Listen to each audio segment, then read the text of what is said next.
everyone, a very good evening and welcome to Unacademy, a one-stop destination for the English medium civil services aspirants. Starting today, every Thursday at 6 p.m., we shall be bringing out a brand new series, the Weekly Current Affairs Quiz. This session will exclusively focus on your prelims preparation. We will pick out the important current affairs topics of the last 1 week from multiple sources, including the Indian Express, the Hindu, Mint, the Press Information Bureau, and many others. Based on these topics, we will provide you MCQ practice questions. This will help you understand the format based on which UPSC will ask questions in your prelims. It will help you practice MCQs for your prelims, along with revising and covering all the important current affairs topics of that particular week. Our aim is to make this channel a one-stop destination for the civil services examination. So do support us with regard to these new initiatives by expressing your comments and without fail, subscribe to our channel. So let's begin the discussion for today by looking at the question. So before I start, please note that I will not waste your time by reading the question entirely. I'll give you a couple of seconds by stepping out. You can pause the frame, go through the question, and then continue the video to look at the discussion. So that way we can keep the video as short as possible. So here is the first question. You can take a look, pause the screen for a few seconds, read the statements carefully. Now, let us look at the explanation and the context based on which I have chosen this topic. The first question deals with the Uniform Civil Code. There have been plenty of articles in the last few days covering the Uniform Civil Code, and particularly in the Indian Express and the Hindu Business Line, there were detailed articles on the UCC. The topic is in news because the Uttarakhand government has tabled a UCC bill in the Legislative Assembly. This is seen as a landmark move because Uniform Civil Code is a constitutional aspiration. Under Article 44 of the Constitution, our constitution framers provided for a uniform civil code. It encourages the state to endeavor to secure for the citizens a uniform civil code throughout the territory of India. So what do you mean by UCC? UCC will provide for a common personal law irrespective of your religion. Because right now in India, when it comes to personal matters like marriage, divorce, adoption, inheritance, etc., different religious communities follow their religious codes. For example, we have the Hindu Marriage Act, the Hindu Succession Act, the Muslim personal law based on the Shariat, etc. So this is not a desirable feature in a secular constitutional democracy. So ideally, in a secular state, in an egalitarian state where all communities, all people, all citizens are treated equal, irrespective of their religion, there should be a uniform civil personal code that governs all these personal matters. Also, please understand that religion-based personal codes could also have a lot of conservative bias and orthodox features, which often tend to discriminate against women. There could be gender-based discrimination when it comes to religious codes related to divorce, inheritance, etc. So it is essential for any modern democracy to strive towards having a uniform personal law. But however, this topic is very controversial as well. And the constitution framers were aware of this. Because this part of the directive principles of state policy under Article 44, it clashes with a fundamental right, that is Article 25. Article 25 guarantees the freedom of religion, which includes the freedom to profess and practice one's religion. So if a uniform personal law is enforced, then won't it violate the religious customs, the religious practices? So given this clash between a uniform personal law and the religious codes, the constitution framers decided to keep this provision under the DPSP, under the directive principles. Because as you know, DPSPs are not justiciable.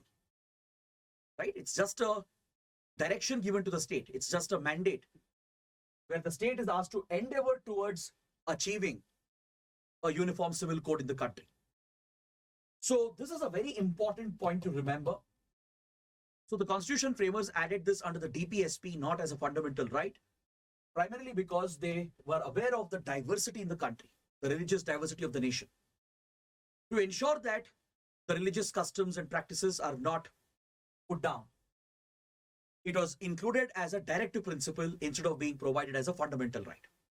So now Uttarakhand is showing a lot of eagerness to bring in a uniform personal law, and it had set up a high-level committee under the chairmanship of former Supreme Court Judge Ranjan Prakash Desai. And based on the recommendations of this panel, it has drafted a bill and it has introduced the bill in the Legislative Assembly. But however, before Uttarakhand, there is one other state which has a version of a uniform civil code. Can you mention the name of the state in the comments below? It's not a very modern law that this particular state has. It's based on a colonial era personal law. But that is the only state in India currently which is having at least some version of a uniform civil code, irrespective of your faith, your religion. Now, coming back to the question, the first statement says a UCC aims to establish uniform personal legal framework for all citizens of their religion. The statement is absolutely correct. Statement 1 is correct. Second statement says it is provided in the Constitution under Article 25. This is wrong. It's incorrect. It is provided under Article 44 under the directive principles. Third statement says only the center can implement UCC as it is a subject under the union list. This again is an incorrect statement. Because if you look at the 7th schedule that divides the subjects into union list, state list and concurrent list, matters related to marriage, divorce, inheritance, etc., they are provided under the concurrent list, which means both the center and the states exercise jurisdiction and they can bring in a uniform civil code. It's not just the center. That's why 2 and 3 are incorrect. Question is asking how many of the statements are correct. So the answer is option A. Only one statement is correct. Now let's look at the second question. But before that, a small announcement. We have started free special classes on the Unacademy app. This is the schedule for the classes scheduled for 9th of February. So please follow these sessions. It will help you immensely in understanding few trending topics and core concepts in IR, history, economy, and polity. The links are provided in the video description and also in the community section of the YouTube channel. So these sessions happen exclusively on the Unacademy app. Now let's look at the second question. You can pause the frame, go through the question once. This question is dealing with interim budget, which was in the news over the last 1 week. Finance Minister Nirmala Sitharaman presented an interim budget. So based on this, I've designed a question strictly in line with the UPSC format and syllabus. So what is an interim budget? Is there any constitutional provision that provides for an interim budget? So these are some basic details that we need to understand in order to answer this particular question. The first interim budget in India was presented by the first finance minister, R.K. Shanmugam Chetty, in 1947, immediately after independence. This was the first interim budget of India. Usually, interim budgets are presented in an election year. When elections are scheduled, it's not appropriate for the government, the ruling party, to bring out a full-fledged budget because following the elections, there could be a change in government. Right? Also, the ruling party could misuse a full-fledged budget to only provide for populist policies to impress the electorate in order to win the elections. So the established norm is that during election years, the government presents only an interim budget to account for that transition period. From April to around June, July, for those few months, the expenditure needed, right, would be covered through an interim budget. Once the new government is formed, then a full-fledged annual budget is presented. So if you look at the Indian Constitution, Article 112 provides for the annual financial statement, which is nothing but your union budget, a full-fledged union budget. This is an estimate of the receipts and expenditure of the government of India. Following approval from the parliament, it allows the government to withdraw the necessary funds from the consolidated fund of India. But in case of interim budget, there is no explicit mention of it in the Constitution. Article 112 deals with annual financial statement which is your regular union budget. So interim budget is more of a norm, a convention, a practice. It does not find an explicit mention in the constitution. It is introduced through the provision of Article 116 that deals with vote on account. This provision allows the government to withdraw some amount of money from the Consolidated Fund of India to meet certain expenditures. It can get the approval of the Lok Sabha, of the lower house, to withdraw funds from the Consolidated Fund of India to meet certain interim expenditures.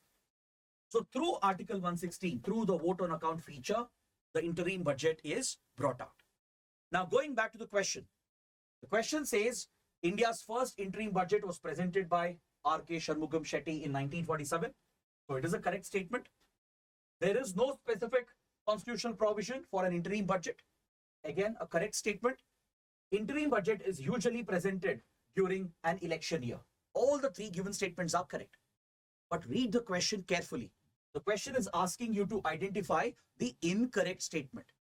So none of the statements are incorrect. Option D becomes the right answer. Next, question number 3. Take a look at the question. It is dealing with Lakhpati Didi Yojana, which was again in the news because of the interim budget that was presented last week. Finance Minister has announced that the government of India is looking to scale up Lakhpati Didi Yojana in order to provide for women empowerment and to promote financial stability amongst women who are from economically weaker classes. This scheme was launched recently in Rajasthan by the newly elected BJP government. Now the government wants to roll this out at the national level by scaling it up, and it aims to reach 3 crore women in order to empower them financially. The focus of this Yojana is to provide skill development training to women from economically disadvantaged sections. Basic training like plumbing, tailoring, weaving, etc. will be provided, and these women will be provided financial support in the form of an interest-free loan. They will be eligible for a loan of up to 5 lakh rupees if they are from economically disadvantaged sections, and this is an interest-free loan. So this gives an opportunity to these women who have received the training to start their own micro enterprises. It promotes entrepreneurship amongst women, and it allows women to become financially stable on their own. So that is the focus of Lakhpati Didi Yojana, and the goal here is to ensure that these trained women can at least earn an income of 1 lakh rupees per annum. So it's based on that the initiative is named as Lakhpati Didi Yojana. Now look at the options. Of course, it does not deal with creating 1 lakh women-led unicorn startups. It's not providing 1 lakh rupees as subsidy for every girl child in a BPL family. The correct answer is option B. Its primary objective is to support economically disadvantaged women to become financially self-reliant. Now let's move on to the next question. Question number 4. Read the question carefully. It's dealing with the sunrise sector. Sunrise sector was again in news because of the interim budget. The finance minister has announced a dedicated fund, a corpus of 1 trillion rupees to promote research and innovation, to promote research and development, and to promote innovation in the country. This corpus would be made available to private companies and research institutions. And the goal here is to create a pool of scientific talent and bring out intellectual property from India to drive the next stage of economic growth in the country.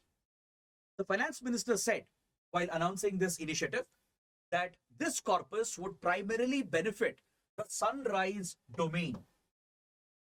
It will mainly focus on the sunrise industries, the sunrise sector. So you should understand what is the sunrise sector. This term is used to refer to new businesses and new business sectors which are very promising in the future, which are witnessing fast, rapid growth, which are creating large-scale employment. So such futuristic sectors which are just starting out, where there is a great potential for creating a huge market, where A lot of investment funding, VC funding is coming into that sector. Such a sector is called a sunrise sector. It's a sector which is on the rise. So new upcoming sectors like renewable energy, for example, then artificial intelligence, if you're looking at deep technology, right? Then other related areas in clean energy, battery technology. These could be examples for sunrise sector. These are sectors which have a lot of potential in the coming years, in the coming decades. So they will witness rapid exponential growth. They will create millions of jobs and they will drive economic growth. So this corpus fund will promote innovation in those specific sectors, the sunrise sectors. Usually these industries, these sectors, after witnessing a rapid exponential phase of growth, they will hit a plateau. That is called a mature stage. It becomes a mature stage where the growth will plateau down, but the business will stabilize. The losses will go down. These businesses could become profitable as well. But eventually, if the business does not do well, it might crash, it might come down, and the sector becomes known as the sunset sector. The sectors which are dying out, which are getting outdated, they are called the sunset sectors. So coming back to the question is asking what best describes the sunrise sector, which was recently in news with regard to industrial development. So if you go through the options, you can clearly figure out which is the right answer. It is the new business sector showing potential for substantial and rapid growth. Option C would become the correct answer over here. Now, before I take up the fifth question, please note that we are launching our English medium online classroom program from the 13th of Feb. India's top English medium educators will be taking live classes, and if you're interested, you can contact the number provided over here. So moving on to question number 5. This is a assertion reasoning type of question. I'm moving out slightly so you can read, you can pause the frame and see the question. This topic deals with PCAS, Primary Agricultural Credit Societies. I picked this topic from the PIB, the Press Information Bureau. There was a press release a few days ago that was referring to the introduction of e-services and e-governance in the primary agricultural credit societies. So there might be a basic economy question based on PCAS because they play a critical role in the rural economy, in the agrarian economy. The primary agricultural credit societies, they are crucial at the grassroots level to disperse loans to farmers and to the rural community. They not only distribute loans and fetch new customers for the banks, they even play a big role in collecting the payments. When it comes to credit lending in the rural sector, at the top, you have RBI and other institutions like NABARD. Then you have the scheduled commercial banks.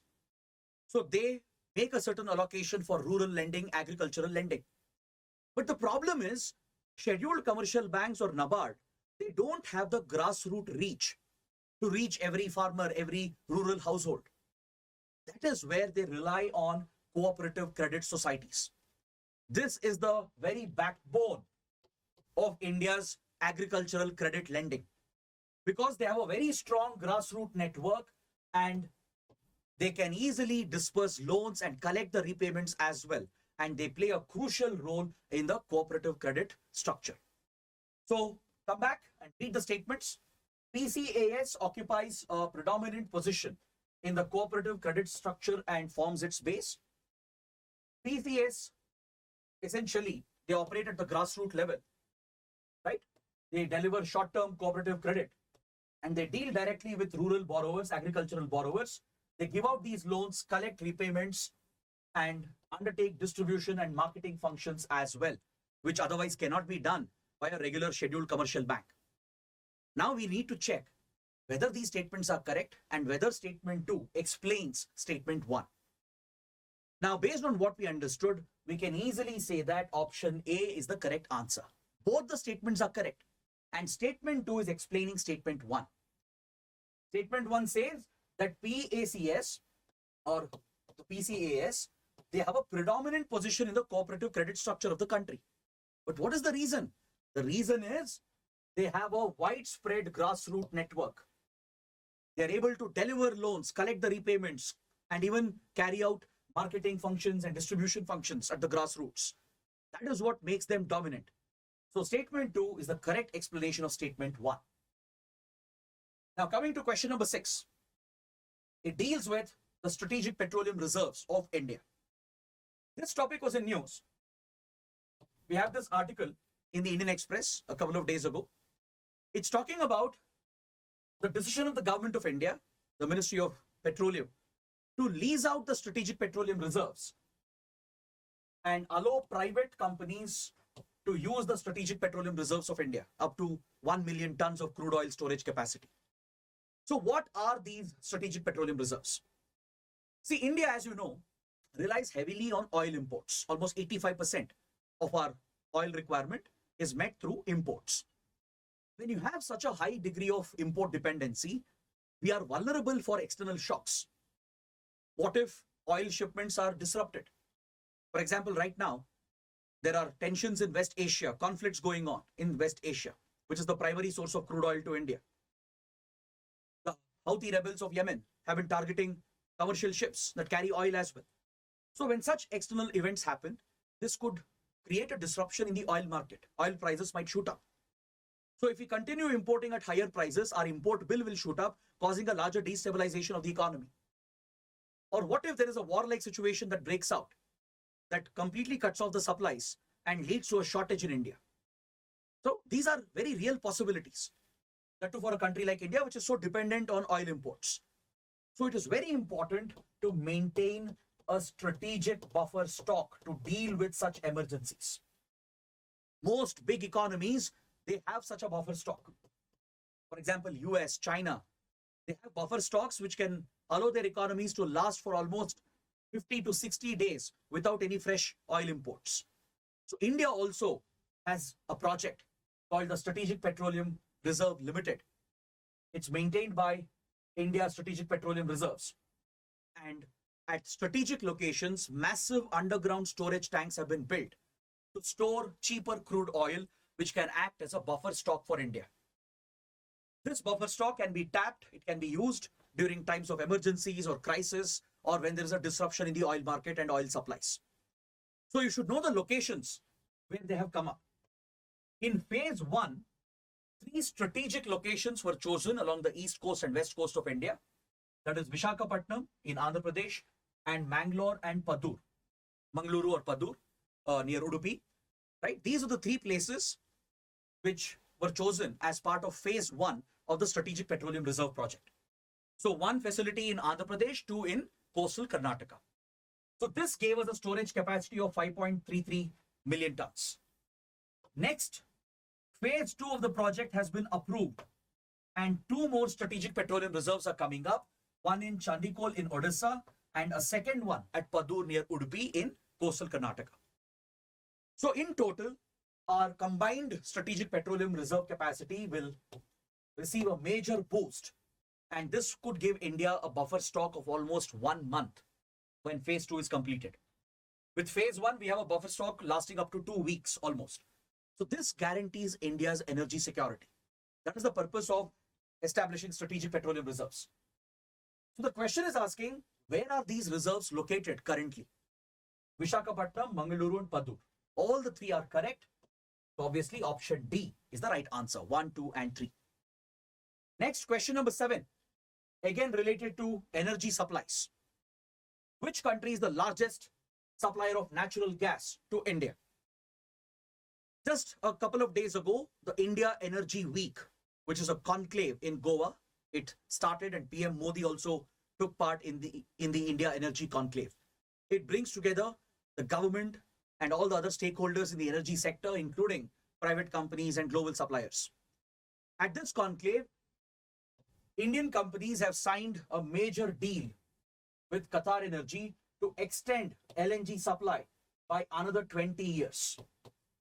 Please understand, natural gas is a critical fuel. It is cheaper than your regular crude oil, and it is relatively cleaner with regard to emissions. So it is seen as a perfect transition fuel for a country like India, which is moving away from fossil fuels and trying to adopt cleaner forms of energy. LNG or natural gas provides the best alternative. It's a transition fuel. It is very efficient, relatively cheaper in cost, and lesser emissions compared to petrol and diesel, compared to crude oil. So India has been giving a higher allocation for natural gas in its energy basket. Right now, around 6% of energy requirement is met through natural gas.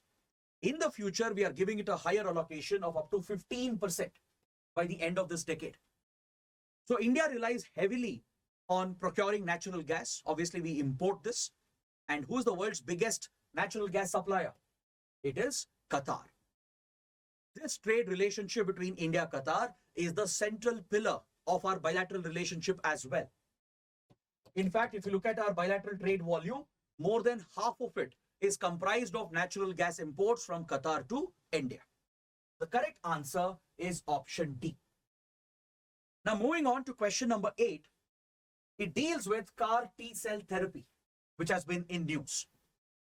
CAR T-cell therapy seen in news is used to treat post-COVID complications, blood-related cancers like leukemia and lymphomas, or sickle cell anemia or polio-induced paralysis. We had a major development with regard to CAR T-cell therapy. It's a breakthrough in medical science. And India has recently approved its first commercial CAR T-cell therapy, and the first patient in India, cancer patient, has been declared free of cancer because of this revolutionary therapy. See, cancerous cells are often not detected by our immune system, the natural immune system of our body. Our immune system is made up of the WBCs, the lymph nodes, lymphocytes, and you also have something called the T cell. The T cells are a crucial part of your immune system. They essentially fight against viral infections. They are cytotoxic as well, meaning they can destroy a cell. If a cell is causing harm to your body, which is infected, they can target those cells and destroy the cells as well, thus containing the infection. So T cells play a critical role in our immune system. So scientists, researchers have come up with this therapy where they engineer the T cell to detect cancer cells and target the cancer cells. CAR stands for chimeric antigen receptor.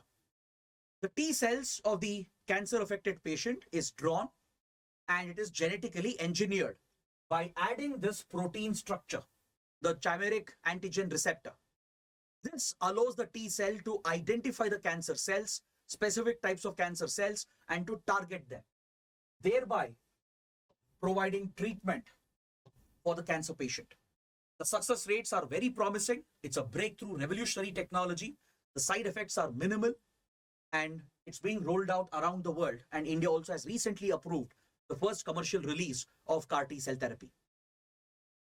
So coming back to the question, answer is option B. It is effective in treating certain types of blood-related cancers like leukemias and lymphomas. Now coming to the last question for today, question number 9. What is the IUCN conservation status of the elusive snow leopard? This is a topic from Environment and Ecology. We have many articles over the last 1 week that dealt with the snow leopard census that was conducted in India over the last 4 years by the Wildlife Institute of India, along with other institutions with the backing of IUCN, the International Union for Conservation of Nature. So this snow leopard census, it was modeled on the lines of the tiger census, which is conducted once in 4 years. The researchers, they used camera traps to physically spot and identify the snow leopards. They used statistical methods and other markers to come out with an estimate of the snow leopard population in India. The snow leopards are exotic animals. They are elusive, not easy to be found, and they are restricted, limited to certain habitats.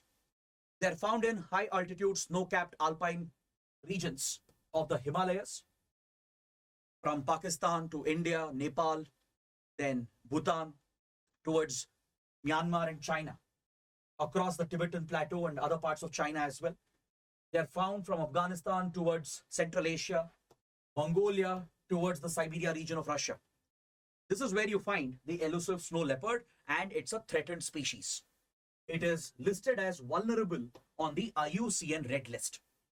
So according to the census data, around 718 snow leopards have been found in India. It's a very accurate statistical estimate, and the highest concentration is reported in Ladakh, followed by Uttarakhand, Himachal Pradesh, Arunachal Pradesh, Sikkim, and finally Jammu and Kashmir. So this is the range of the snow leopard in India. So coming back to the question, the right answer is option A. It's listed as vulnerable on the IUCN red list. So with this, I bring my discussion to an end, and this concludes the first episode of Weekly Current Affairs Quiz. So if you like the session, do let me know with your comments. Do let us know what you think about the initiative, what improvements we can make. If you liked it, press the like button and don't forget to subscribe to our channel. That is it. Thanks for watching. Have a good day.